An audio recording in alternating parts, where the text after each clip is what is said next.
Welcome back to the big news that just reached us just before the break, that Gareth Bale has retired from all forms of football, both international and domestic.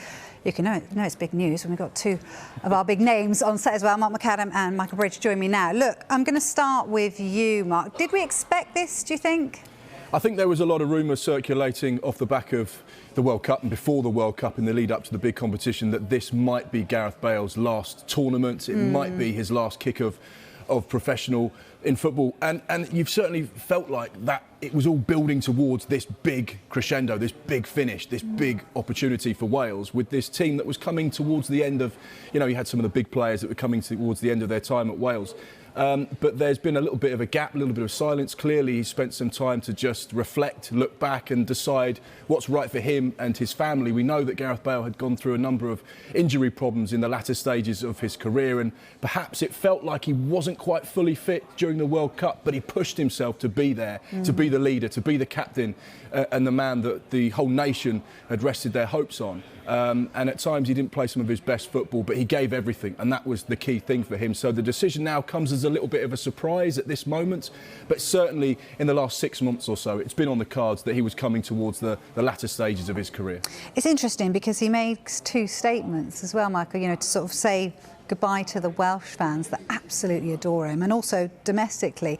But it's not always been easy for him, certainly in terms of his domestic performances. Real Madrid didn't take him to their hearts, did he? Well, I mean, look, he won 5 Champions Leagues for Real Madrid, and he scored probably one of the greatest ever Champions League goals, that overhead scissor kick against Liverpool. But obviously there was a few flags which we did on Wales duty. Was it golf, Wales, Real Madrid in that order? So he didn't really endear himself to Real Madrid fans, but some would say it was quite harsh. He never really endeared himself to the supporters.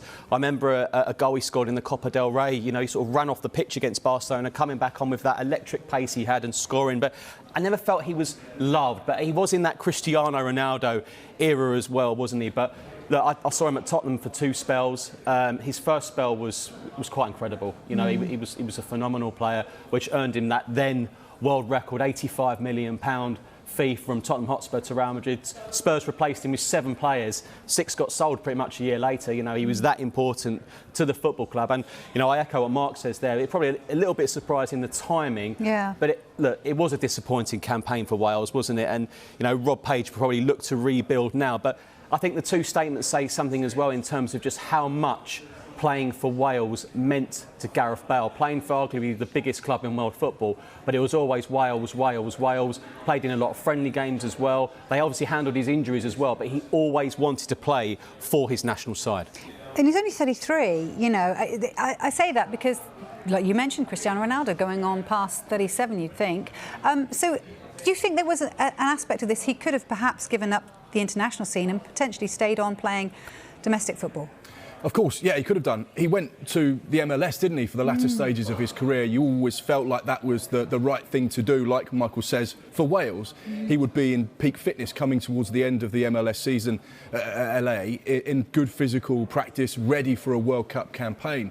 And clearly he had a taste of that. He'd left Madrid not long before that. So this was a situation where you're thinking now at the body, at 33, with the injury problems he's had over the last few years, can my body carry on going through the day-to-day training, the rigours of playing week in, week out, the pressures that puts on me? And Gareth Bale was perhaps one of those figures that, whilst he's been one of the greatest players in the modern era, he's not someone that's constantly on social media. No, he's not someone that's doing TV all the time. He's very much a football man. He wants to play football, he wants to talk about football, he wants to train hard. But actually, the other things that are away from football are more important to him, his family. And when you're a player in that kind of position, you're constantly at the beck and call of your club, and you have to be representing them, both in training, off the field, commercially. And he's maybe just thought this was the right time for me to focus on other things. And there's no guarantee that Wales are going to qualify for the next Euros. I mean, they do need a bit of a reset. It was a disappointing campaign. They were poor against Iran. They were pretty poor against the United States, and they weren't very good against England. It's a big job Robert Page has got on his hands. Is Gareth Bale looking at it and thinking, it's a long qualification campaign, maybe now is the right time. You'd have assumed that he's had a few weeks to think about it, maybe over a month, spoken to his family, got a young family, talks about his family a lot as well. Yeah. So the more I'm thinking about it with you and I on set now, it's not so much of a surprise. No. But what about the memories? Yeah. For Wales, he took them to a World Cup. He gave them the success at the Euros where they got to the semis with Chris Coleman as manager. He dragged that side and he created a belief amongst that nation that they could go and achieve. They could do things that they hadn't done for years and years and years. And it was all centred around him. And you just got the feeling that those players all bought into Gareth Bale. And you say centred around him as well. I never saw any ego when he was on Wales international duty. It didn't matter who he was with. Teammate Ben Davies, Johnny Williams, he was always with whoever, and it never felt like, oh, Gareth Bale, that's Gareth Bale. He was always part of the squad.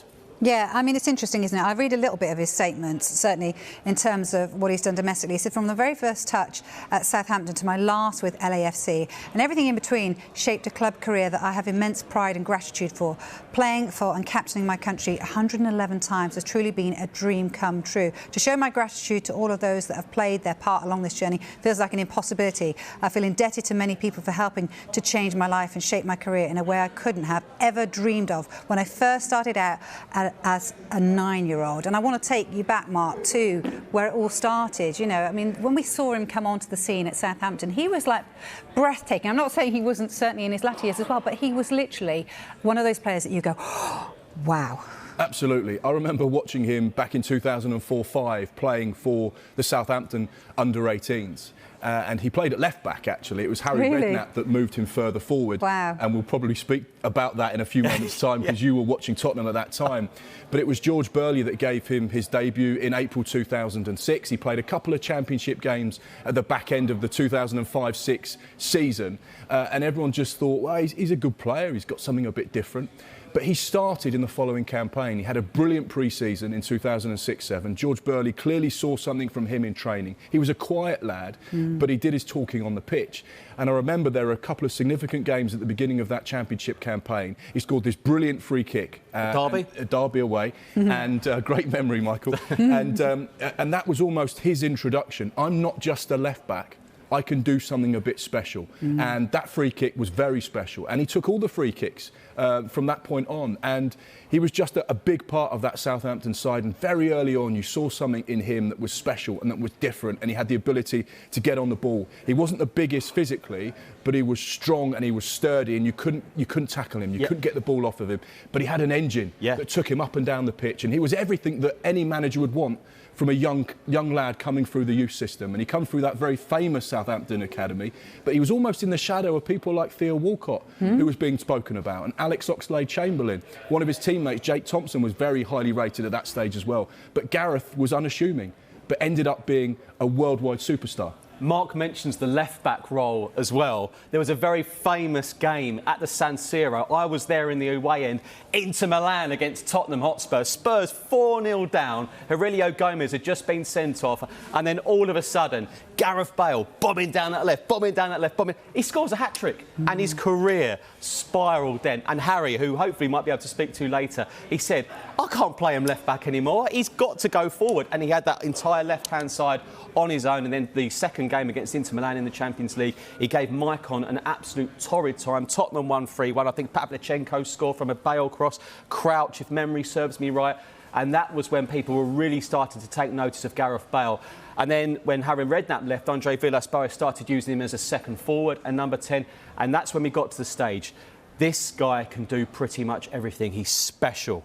And that's what led to Real Madrid's world record signing. Yeah, I remember speaking to Harry Redknapp about that game and that Inter Milan match, and he said, and we have to remember at the time, Maicon was probably one of the most highly rated fullbacks in European football, and Gareth Bale made him look like a youngster. It made him look like an inexperienced nobody.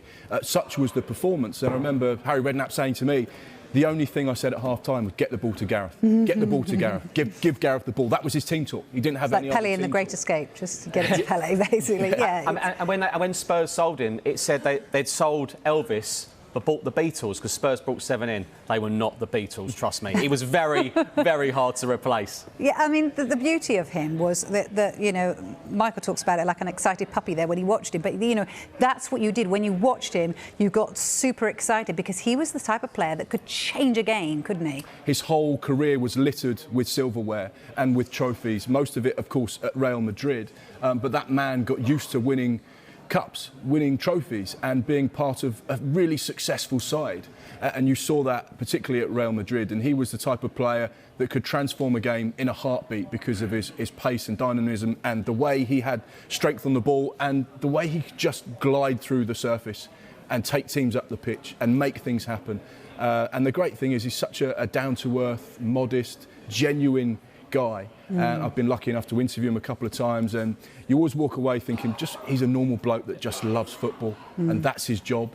And that's what's great about it. This young kid from Southampton, from the academy, has gone through and lit up the world of football and will be remembered as one of the greats of this era. Yeah.